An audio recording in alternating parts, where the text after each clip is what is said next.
State and compare quantities to the nearest order of magnitude.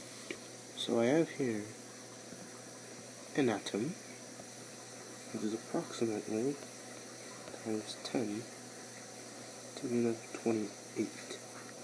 And I have here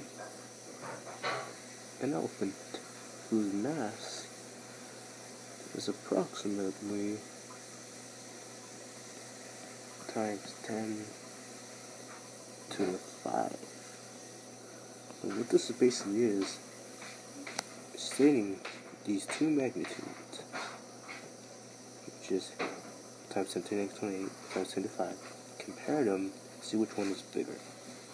Let's give it another go, shall we?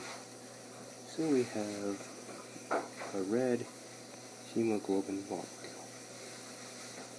Let's say we have the entire Earth.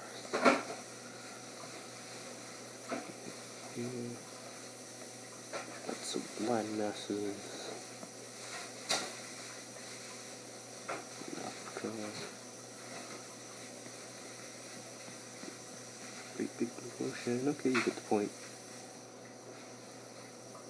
All you gotta do is to state the magnitudes and compare them.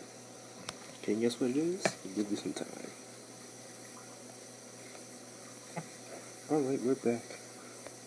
So the magnitudes are times 10 to the negative 24 times 10 to the 28. Earth is definitely bigger.